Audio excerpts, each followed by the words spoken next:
Okay, so I went on vacation for the past couple of weeks. It's the longest vacation I've taken in a long time. I went to Italy. I went to Rome for 3 days. This, by the way, this is like the once in a lifetime vacation that you go on, and you're like, remember that vacation when? And that's kind of how we treated that. So spent 3 days in Rome, and then I got on a boat to go as my first cruise as an adult. I went on a Mediterranean cruise, and on that cruise, we went to Greece, we went to Turkey.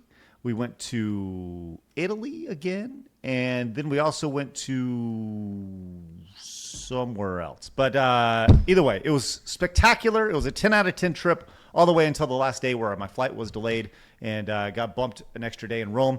But that's neither here nor there. I want to talk about the positives. First and foremost, first time visiting Italy. And Blabs, let me tell you this. Every single stereotype about Italians is true. When I talk about how Italians talk with their hands and everything that sounds so loud and everybody sounds so angry, everybody sounds so pissed off in Italy at all times. And they could be saying the nicest thing to each other. They could be talking about what a great day it is in Italy, but they sound like they're yelling at each other, and they constantly. I saw this lady on TV, and I was just watching her mannerisms. Like the idea of people using their hands the entire time that they spot this thing here is so real. I'm just saying, I experienced it in 4K, Blabs, surrounded by Italians. So first impression, the stereotypes of all Italians is true. Blabs, your thoughts? I don't know what you want me to say. Like we're loud. Do yes. you feel? Yeah. Okay. Hello. Okay. Have you Loud, met me? loud. Sound angry at all times. Okay. Sounds okay. Sometimes. I was just going to say real quick, like even like, so, Blabs is like directly from the boat, like her family directly from the boat. I am not, my family is not, but the hand movement, constant hand movement is handed down. All of us do it as much as like I'm that far removed from Italy. It's everyone in my family always speaking with their hands with everything. I don't necessarily do this, but I always am moving my hands like crazy. It's just embedded in the culture. I'm basically in the same boat, by the way. Oh, yeah? And Scrog knows I talk with my hands a lot, especially when I'm streaming. No one can see it. I have no arms present here. I have no evidence. I'm going and going. Okay. So good. We can confirm this is real. I just thought it was some sort of like funny thing, right? And that's why you do it on the show and talk like this. But very true. Okay. So the thing you hear about Italy, pizza, pasta, Italian food. I watch Food Network in Italy, right? They have the Italian version of Food Network. I kid you not. I watched 10 recipes. Every single one of them was making pasta. Every single one of them. It was like, Because there's so many ways you can make pasta. You put the pasta in the water. You let it boil. Then you put the sauce on it, and they'll go, bellissimo. Oh, it's wonderful, or whatever. And it was like watching a rerun, just with different faces every single time. Well, let me guess. There was like a handful of ingredients. Yes. Now I will say this: Italian food, incredibly simple. Incredibly simple. It did give me an appreciation for the amount of stuff that we have in the United States. Like that, if there's one thing that I took from the trip to Europe, it's, I wish I should put an American flag flying behind me. It's how fucking great America is. American exceptionalism is true. We got great wide roads to be on. We got Chipotle on the corner. We got this over here. We got Olive Garden over here. We got all the foods to choose from. Everything, anything you want. Where over there is tiny little roads. By the way, super quaint. And I'll say this. I learned that Italy and most of Europe, spectacular to look at. Beautiful places. Not so fun to be at, if that makes sense, right? It looks better than it is. And maybe that's just because I'm so, well, I guarantee that's why. I'm so used to being, I'm an American, damn it, right? So I definitely felt the American exceptionalism there. So Blabs, I texted you in particular. And I said, You did. You actually texted me when we were live. I made an announcement. I'm like, Craig texted me about pasta. I did.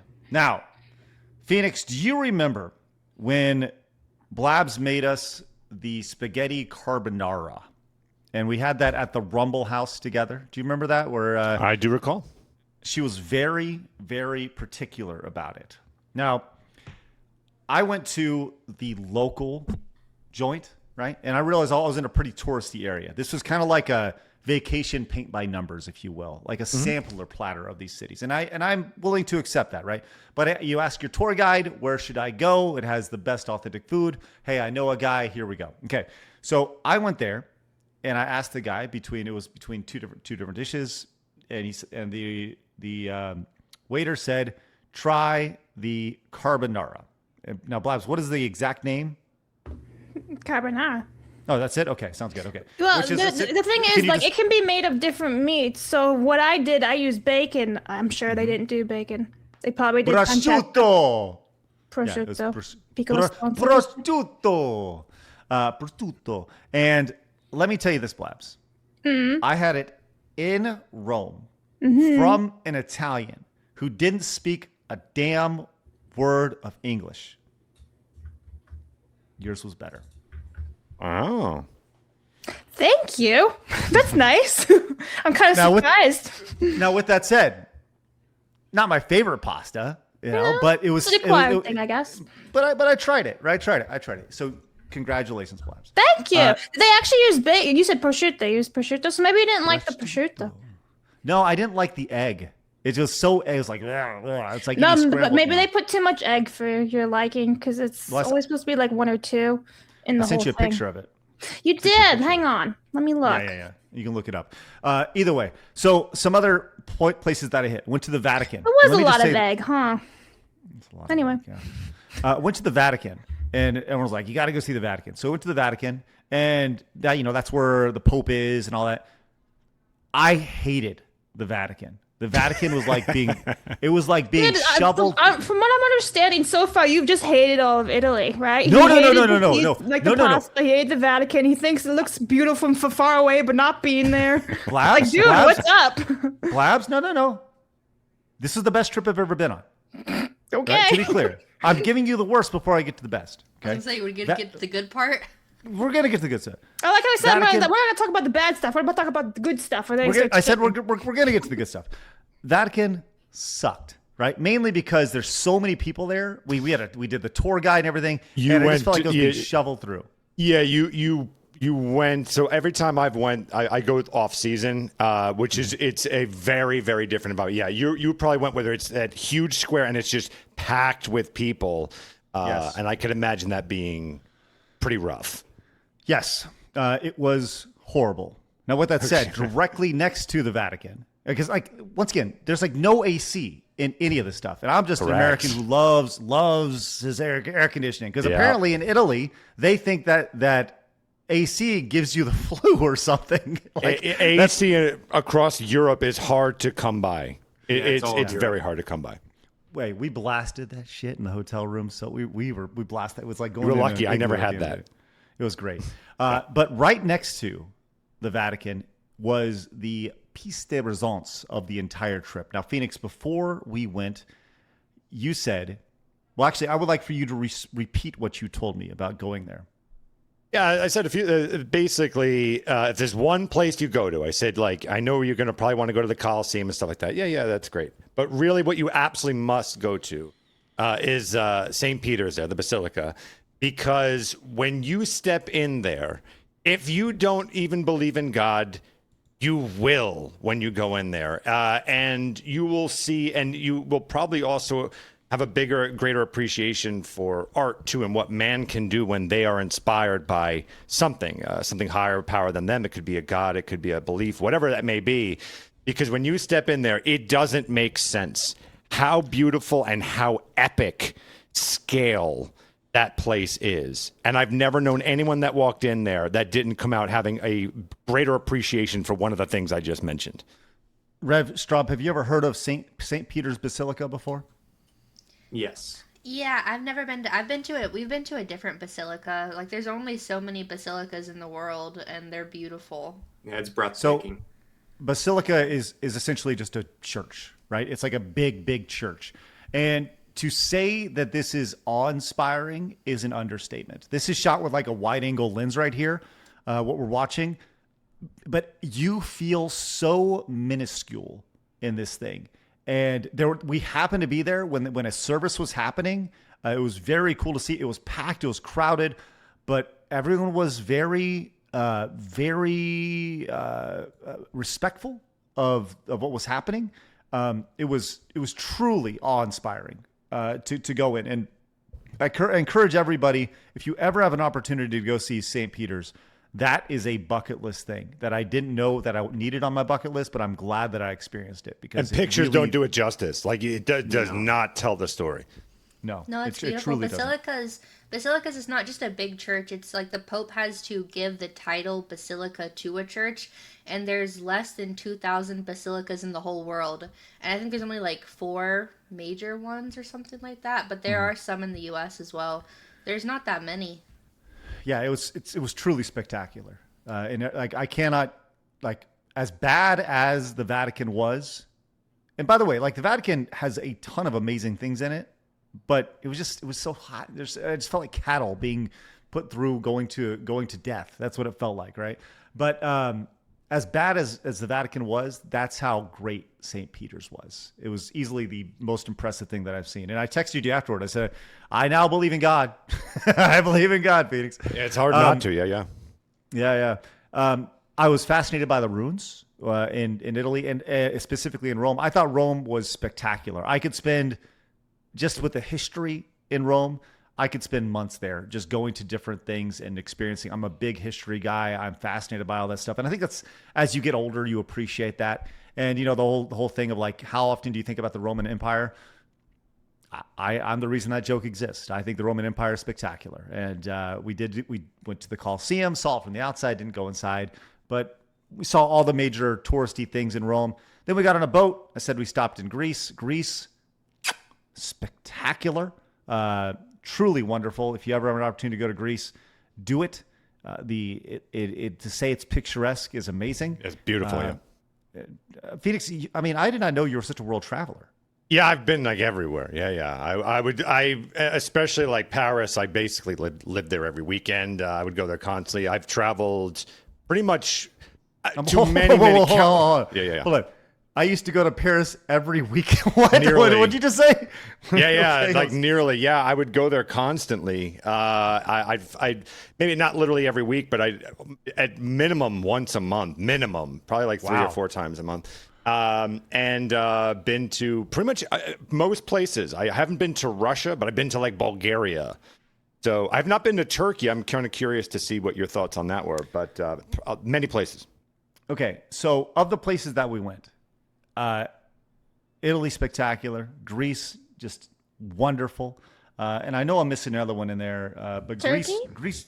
Well, I was going to get to Turkey in a second. By the way, I'm scrolling through my photos right now to see if I'm missing any. Oh, we went to the Amalfi Coast as well. We went up. Yeah. That was amazing. The lemons there, I've never seen lemons so big. It's from the volcano. But anyways, Turkey. It was a port stop on this cruise that we went to. And, you know, they have these I actually was kind of excited because apparently the house of the Virgin Mary is there, where she apparently spent the last 11 years of her life. And I was like, oh, that's interesting. Now, I didn't do a tour or anything to go see it. So we just got off the boat. And let me just tell you this right now. Turkey it was the biggest shithole that we went to. It was way nicer than the people in that coast city deserve. And I think that's the nicest thing that I can say about it. I felt like the entire time I was about to get shivved. I felt like I was about to get someone was going to try to take something from me or steal money from me. It was just one of those things where Turkey, to me, on this in particular, and I'm sure this does not reflect well on the entire country, but first impressions are what they are, right? And every single person I spoke to. Literally every single person I spoke to about going to Turkey said the exact same thing. They felt unsafe. They felt like they were being judged as they were walking through the streets, and you felt like you were being talked about or scoped out or about to be scammed on. Turkey, to me, like 3 out of 10. Not a huge fan of it. So anyways, it was a great trip. Really, really enjoyed it. But I'll tell you this, I did want to touch on this part. I totally went radio silent on all social media, right? Which is going to lead into our next segment. And we briefly talked about this before. But the one thing that became so abundantly clear as I'm just totally disconnected, and then I bought back into social media a couple days ago, was that everything that we're consuming is so much bullshit. It's so manufactured. It's so fake, and it's so driven by the media. Because when you go around and you see people like these people just trying to make a life living, right? They're out there just doing their thing. They're trying to sell their trinkets to you or whatever. They're trying to make a living so they can buy their next meal or pay their mortgage or whatever.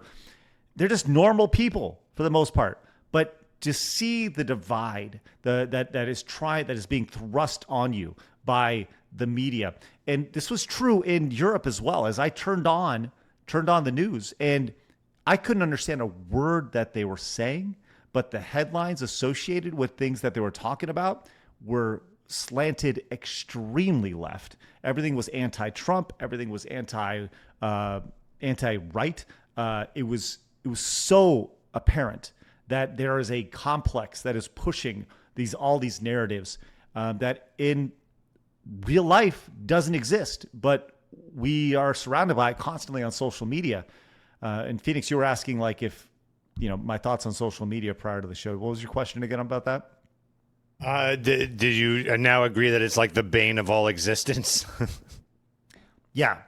I felt for a long time that when it comes to social media, it's horrible for kids.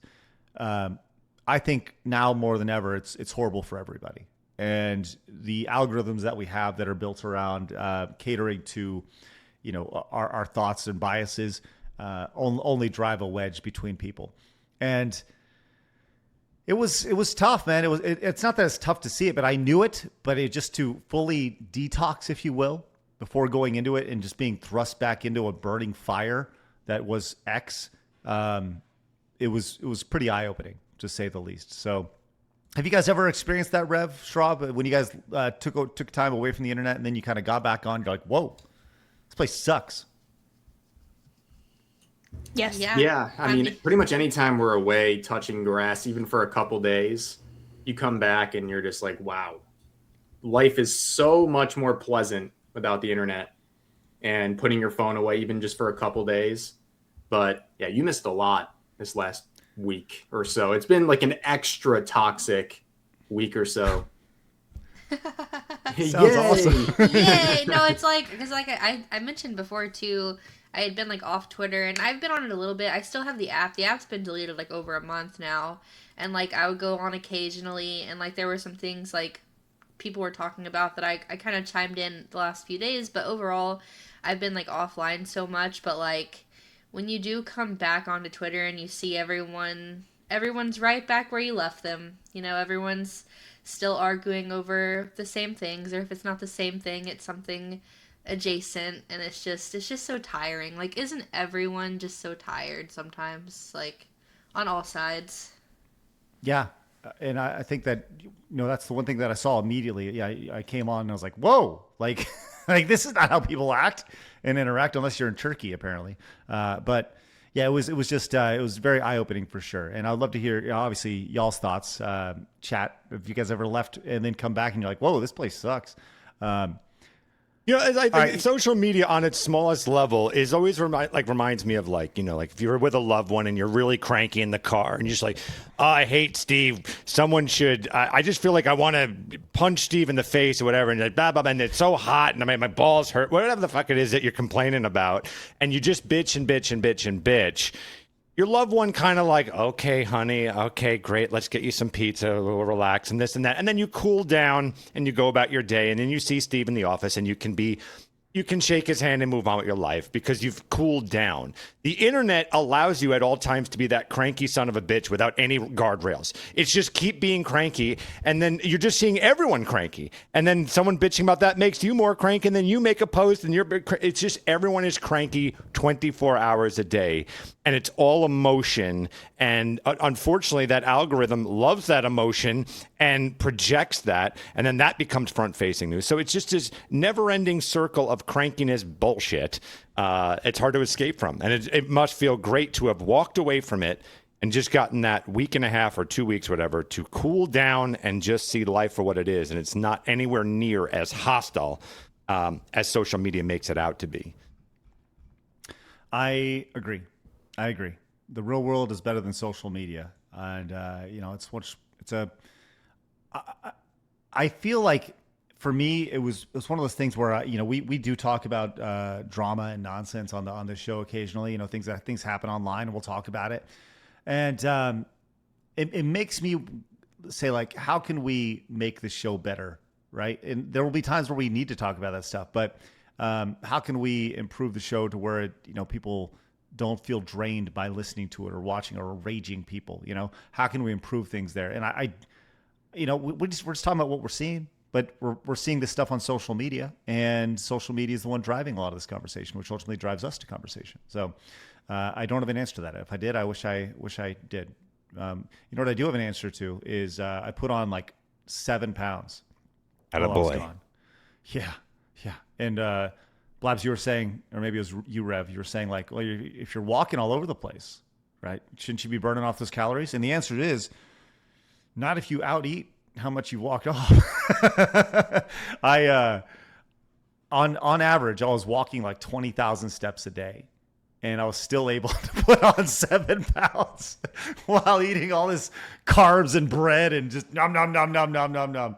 So now I gotta somehow find a way to take all that off. So we're gonna do that. Well, you're in the right place, America. It's very easy to lose weight in America. So, dude. Oh, America's awesome. Real fast, Craig, right. And your next one, yes. My next recommendation for you or anyone out there in chat, if there's a place you want to go to, okay? Lake Como.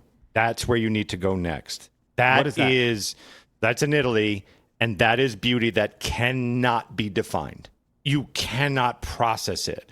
So the St. Peter's, as far as structural building, architecture, that is the most gorgeous thing I've ever seen in my travels. Oh, that's Padmé and Anakin, right? That's one of the things, yeah. It's typically like a vacation home for celebrities. A lot of people go there, and there's a reason for it, because you can't process it. Greece, I would say, Craig, is the second closest thing I've ever seen. I've seen to it, but this will always be number one. So if you ever do that, take the family there. Amazing, but there is no English there. This is bringing a translator or your app or something, because no one speaks English. Zero. On that note, thank you for the reminder of this, Phoenix. The final day after we have been, and by the way, it sounds like a great place to go, Lake Como. Blabs, I thought you'd really appreciate this story. The final day that we were there, we have been canceled. We are staying in a hotel put up by good old American Airlines. They have thrust us into a hotel while we wait for our next flight. And I make my way down to the local grocery store with my euros, stumbling through them like a stupid American, trying to count them off, right? And I go through the store and go down and buy some snacks, because we got to get some snacks for the plane ride home, right? And I'm walking back the mile trek back to it, and I get stopped. And you ate the entire time because you couldn't lose weight. No. It's that was the endless buffet options on the cruise that was there. But I am stopped out of nowhere by an old Italian grandma who is walking down the streets to me, and she just starts firing off Italian at me, and I'm looking at her with these big wide eyes, having no idea what she's talking to me about. And she looks very pleasant while speaking to me, but I have no idea what she's saying to me. So I bust out my Google Translate app as she is talking to me. And I was very intrigued by what she said to me, because I was only able I had it set to English to Spanish because I was talking to somebody in Spanish, and Italy and Spain, there's a little bit of crossover there. So I only got like 50% of what she was saying. With that said, she was either telling me how beautiful I was or how beautiful Italy was. And I thought, number one, it's very odd that she would just go up to a random person and just say how beautiful Italy is, right? It's like, hey, our country is very beautiful, eh? You know, whatever, right? I mean, you do that to other people, right? You were just saying how great America is, so maybe she was.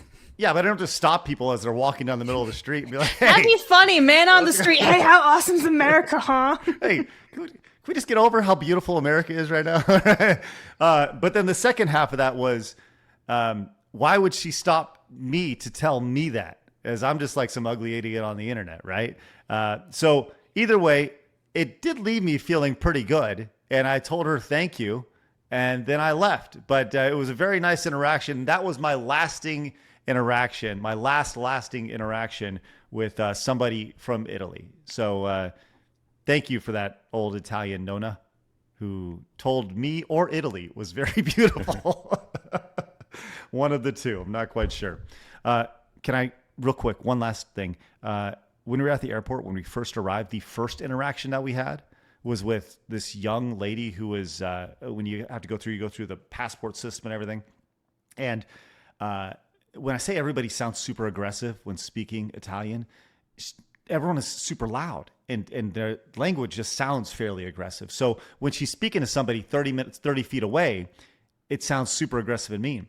So her sole job was to keep people from going down the steps to the passport line. And she would say like Stoppa or Prego, right? And that was her thing. And these two Americans started going down the escalator and she's like, Stoppa, Stoppa, Stoppa. And then she starts yelling at these people. And these two, like these poor, like 65-year-old white ladies are just like trying to fight their way up the escalator. And she's just like, Stoppa, yelling at them. And then they get up at the top and I'm picking and choosing. I'm trying to figure out what she's saying to her coworkers over there. And she's calling them like stupid and he's stupid. You know, it was like, nice. I love it when they curse. Oh man, it was so funny. It was so funny. And if you miss them, I can start cursing at you if you'd like. No, we've heard your racism towards black people, Blabs. It's okay. But anyways. Okay. The offer still stands. 10 out of 10 trip. Would go again. Very much enjoyed it. Had a great time. So thank you for everyone it was really, really fun.